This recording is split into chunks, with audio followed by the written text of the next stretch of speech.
quais eram esses desafios que você tinha quando você começou as práticas de meditação dentro do yoga?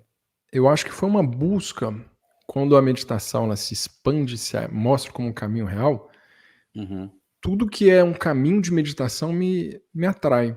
Então, não necessariamente que eu fiquei só assim dentro da meditação, que era ensinada na escola de yoga por professores de yoga. A gente tem o entendimento da meditação como uma ferramenta do yoga. Então, eu tenho a minha prática de posturas, eu tenho a minha prática de meditação. Agora, o caminho para aprender ele é muito amplo. Então, eu tive uma jornada de procurar, dentro de retiros, até mesmo cristão, católico, fiz retiros e via a oração como uma forma de conexão.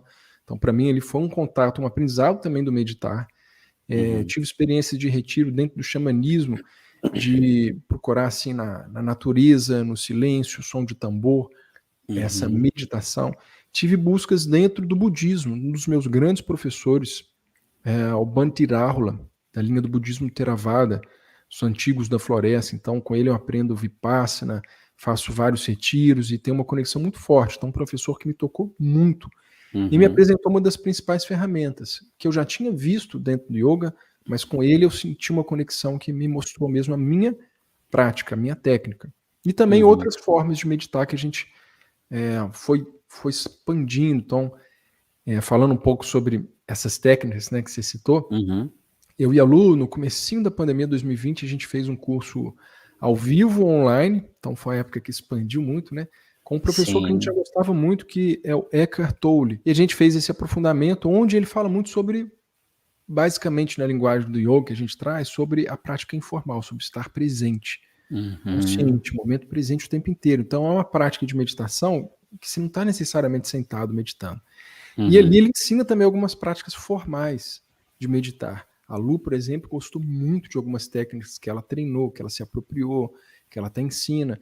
Então, quando a gente começa a aprofundar a meditação, acho que tudo vira um grande campo de aprendizado. A gente não vai fechar um campo porque o professor é de uma linha diferente. A gente aprende com tudo, com todo mundo. E é sempre uma forma de refinar a nossa didática, a forma de ensinar e a nossa prática pessoal. Então, a gente bebe em várias fontes.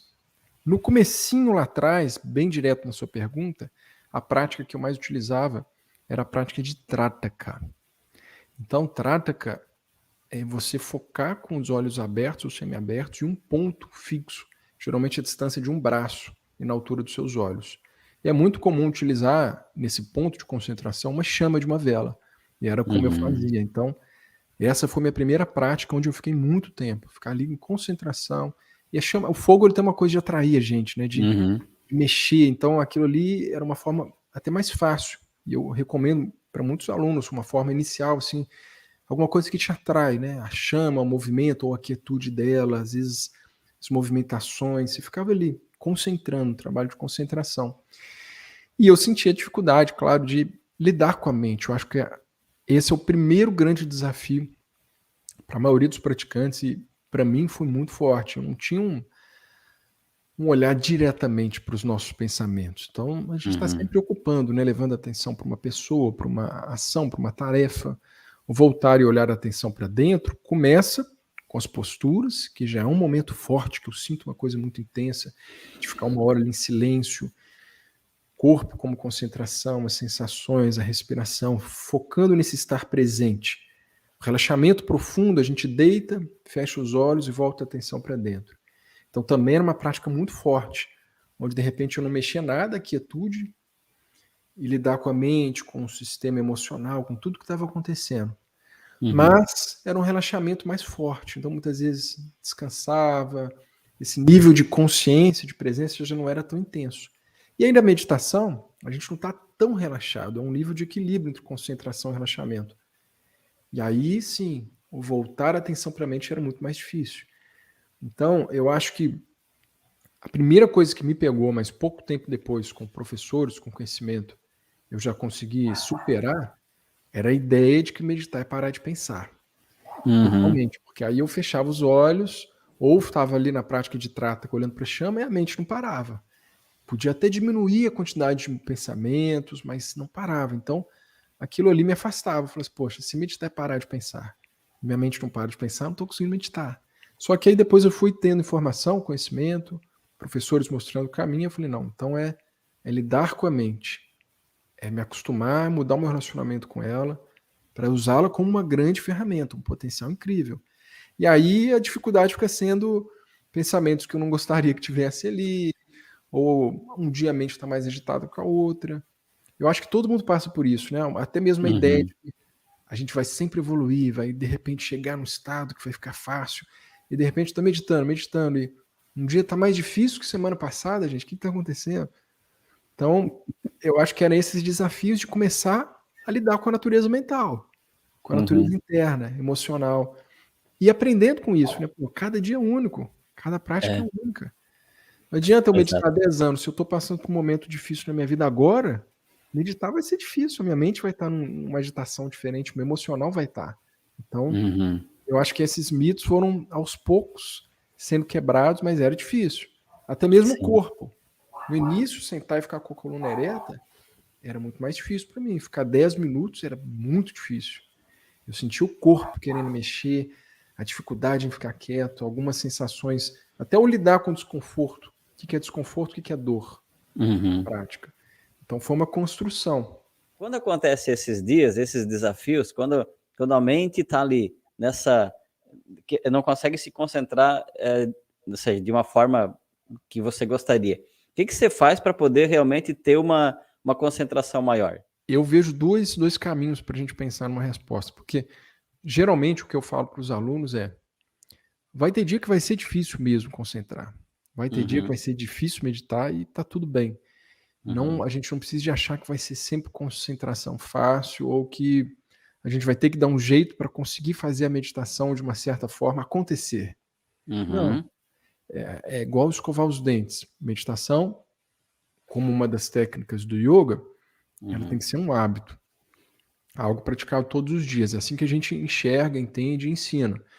Algumas outras práticas, como a prática de asanas que eu citei, as posturas do yoga, não precisa de ser necessariamente todos os dias. Agora, a meditação, sim. Então, ainda que você tenha pouco tempo de meditação, 5, 10 minutos, é importante cultivar esse tempo. E aí sim, vai ter dias que a mente vai estar muito agitada, que as emoções vão estar à flor na pele, que vai ser muito difícil meditar. Mas você sabe que você está fazendo o seu treinamento. Então, cultivar a meditação, ainda que seja muito difícil, eu acho que é mais benéfico do que deixar de meditar ou entender que a meditação vai ser fácil, tem que ser agradável. Não, tem dia que a gente vai meditar e vai se sentir difícil. Às vezes vai sair da meditação chorando. Fala, pô, igual você mesmo falou, Shantiram, eu tava mais ou menos aqui na hora que fui sentar meditar. Eu fui sentar meditar e sair pior, poxa, o que está acontecendo? Né?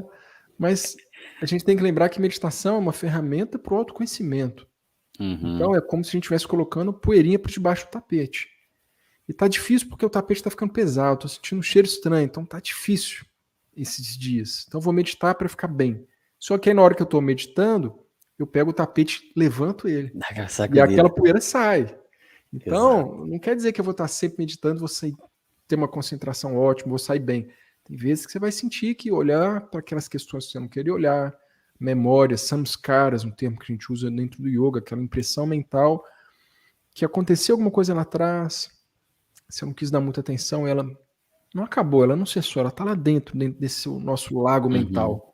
E aí, de repente, na meditação, ela vai à superfície, você consegue enxergar aquilo que não estava sendo visto, trazer para a consciência aquilo que era inconsciente. E isso é autoconhecimento, é você conhecer seus processos internos. E tem vezes que vai ser difícil. Tem dia que é mais difícil que o outro. Para o trabalho, o relacionamento com a esposa, com os filhos. Tem dia que você acorda e quer ficar na cama, o corpo está pesado. Eu acho que é a vida, a impermanência, a transitoriedade. Então, tem dias que vai ser difícil concentrar, ponto. Então, essa seria uma das respostas que eu daria. Normal. Não tenta mudar. Meditação é mudar um relacionamento com a mente. Então, tem que ter um nível de entrega, aceitação. Aceito. Ok. Dá o meu melhor. Tem uma frase que a gente gosta muito. Do your best and leave the rest. Então, assim, dá o seu melhor, entrega o resto. Então, fazendo minha prática, sentei para meditar, ok, tá difícil? Ok. Vou só trazer minha atenção como objeto de concentração. Minha mente vai vagar, minha atenção vai com o pensamento, eu vou perder o foco, ok, trago de volta com zelo. Então, acho que essa seria uma das melhores respostas. viu que a mente está muito oscilante, os pensamentos acelerados, está difícil, traz a sua atenção de volta para a meditação com zelo, com carinho, como se fosse um pai pegando na mão de uma criança, com amor, com ternura, sem entrar em guerra com a mente. É só um momento de treinar, o aceitar, o observar, sabendo que internamente está sendo processado o que tem que estar sendo processado. Ainda que o direcionamento da atenção, o concentrar, a meditação em si esteja sendo difícil, está acontecendo o que tem que estar acontecendo. Você está fazendo sua parte, você sentou para meditar. E aí, uma dica que eu dou bastante é, se é uma situação realmente extremamente difícil, uma perda, um luto, você fecha os olhos e só quer chorar. É difícil demais fechar os olhos, olhar para dentro. Você não meditaria. É uma situação que entra esse nosso eu sabotador, que para mim é o eu sabotador, porque assim, você sabe que a meditação te faz bem. Quando está tudo bem, ela te faz muito bem. Quando está tudo mais ou menos, ela te faz bem. E aí, no momento mais difícil, você afasta aquela coisa que te faz bem. Você para de utilizar a ferramenta que te leva para o equilíbrio, para a harmonia. Então, é uma sabotagem. Mas sim, está muito difícil, eu não iria meditar. A dica que a gente dá para os nossos alunos é, nesse momento, reduza um pouco o tempo da sua meditação. Mas não deixe de meditar. É como se fosse uma marcação de uma bandeira assim no chão. Pronto. Cumprir minha meta. Então, se eu medito todos os dias 10 minutos, 15 minutos, nesse dia que eu não meditaria, reduz para 5 minutos. 5 minutos é um tempo que a gente chama para os nossos alunos de meditação emergencial. Então, é aquela prática que vai passar rápido, mas, ainda que sutilmente, ela vai te fazer bem e você vai conseguir manter a essência do hábito. Porque se você não medita hoje, amanhã eu vou estar melhor. Amanhã não está melhor, então não medita. Então hoje eu tô até sentindo um pouco melhor, mas como eu não meditei ontem, nem anteontem, vou deixar para voltar na segunda que vem. Aí já passa mais um dia, outro dia. E aí na segunda vem um desafio novo, aí a meditação vai cada vez mais deixando de lado, deixando de lado. Então, 5 minutos você consegue... Tá o caos ao seu redor. Vai no banheiro, no escritório, em casa, fecha a porta, põe um timer, tem um momento seu ali e fica.